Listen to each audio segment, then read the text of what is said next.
There are too many people. And even the people coming here from various backgrounds are now complaining that they're having a hard time finding work because they're competing with their own people who have come here. And this even branches out into housing. There's not enough housing. There's just simply too many people. And what can be done to correct this?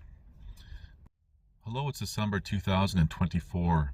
Now this video may be deemed as controversial or triggering in today's world,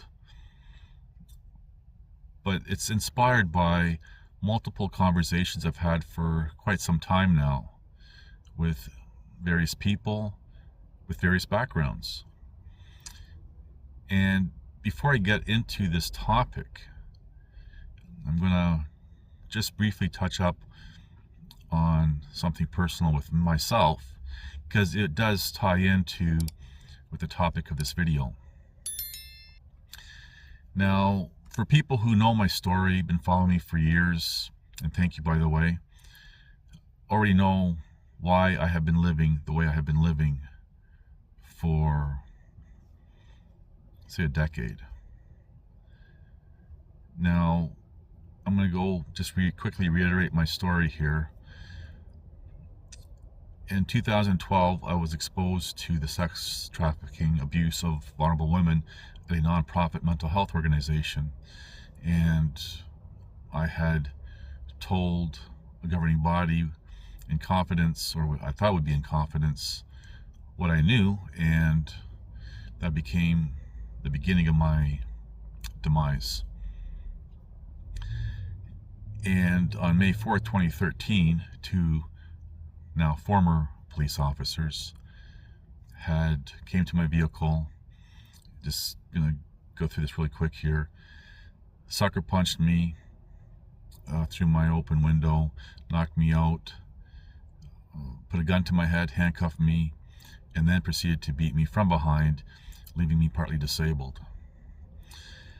And as a consequence of that, to justify their actions, and this is all tied in with the whistleblowing part of my story, they ended up charging me with allegedly assaulting them and obstruction. And despite even them giving testimony of my innocence, some like 40 months later, I was convicted of those two charges. There's a reason why I'm stating this real quick here, because being left partly disabled means I cannot find physical type of work, and having two wrongful convictions on my record prevents me of finding work reflecting my education and career history and everything else. So those were my challenges over the many years, and then since all that, my health declined even worse now, further limiting me on being able to find work. And just for the record, I do try to find work, and I follow leads or whatever whenever I can. It's just unfortunately it's one thing or another that prevented. But I'm going to highlight something here that I really haven't discussed all that much, and this is going to tie into another, I guess, the point of the video in a moment. And what I haven't really discussed all that much is age. Now, I would call myself an old man. Some people might say no.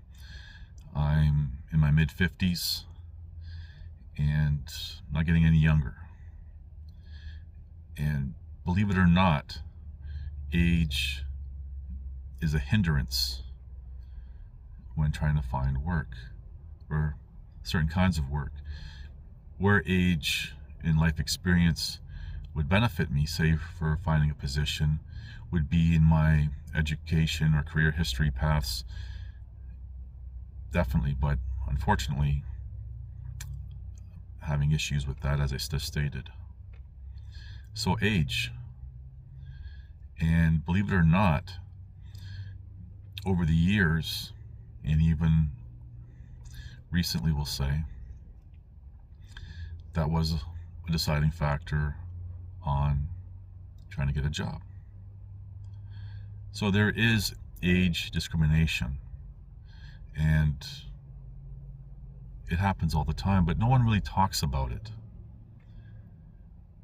So I do have age working against me, and there are many other people facing the same problems who want to work, but they're just too old.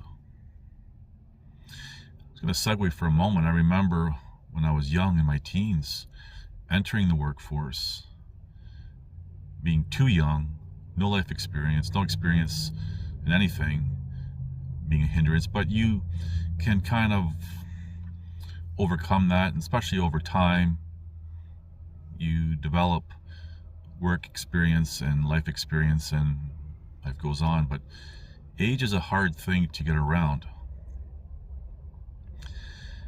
Really, the point of this video, which is going to be discussed now, is, and I'm going to focus on the perspective of Canada, but this also pertains to most other countries around the world.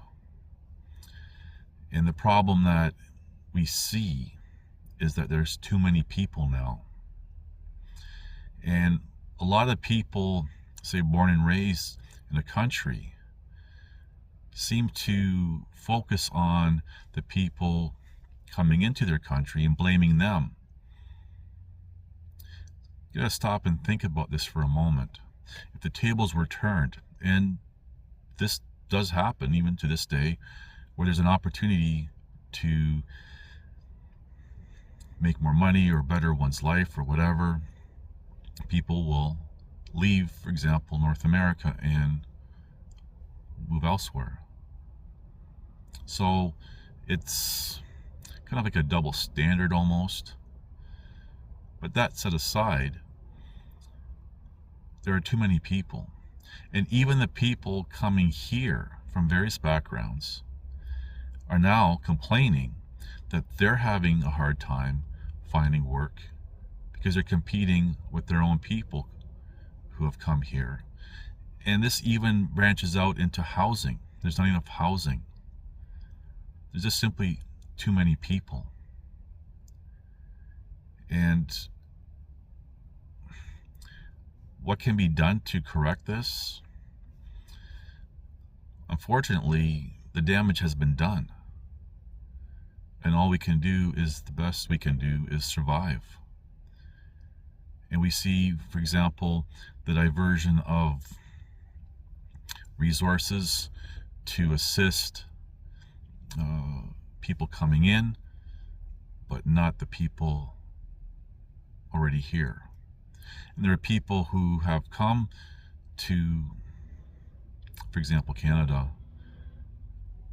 long time ago, and they're in the same boat as, say, people who are generational. There's just too many people. And as I said, I've talked to people who have come here, even recently, and they are saying the same thing, that they can't find housing, where can they find jobs, and they're competing now with themselves, like with people from, for example, their own place of origin and so forth. So they're struggling too now. And a lot of businesses, for example, there's this old myth, how I've heard about this decades ago, where, well, there are jobs that, for example, Canadians, well, we can apply this to your country as well, but that Canadians don't want to do. So who's going to do them? Well, people have to stop and think of the evidence, because all these, the descriptive low-end jobs or whatever that we're being told that no one wants to do, say that are here generational or been here for a long time, these are the jobs that they were doing. So it was just a justification to bring in more people. And now this is where we're at. For me personally, this adds to my frustration with everything else, with being partly disabled, dealing with health issues, having 2 wrongful convictions on my record, my age, and now basically on the bottom of a list for opportunities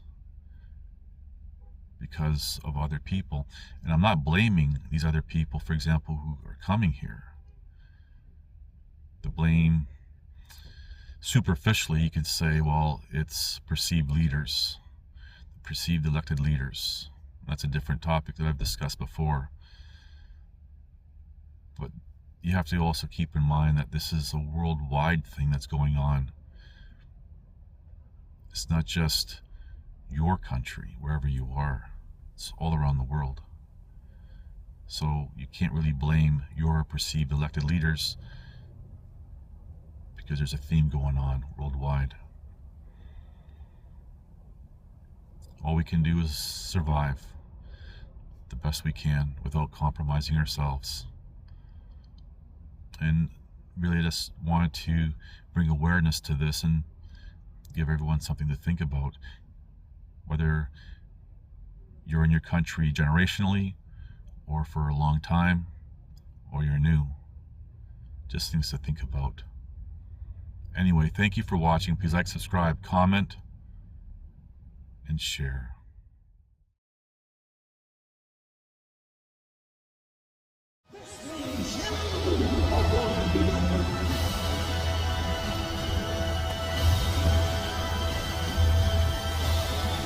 Listen to this and write it down if you can't remember it. You're never going to outgrow warfare. You simply must learn to fight. I hear people say, oh, when is it going to get easier? When you die.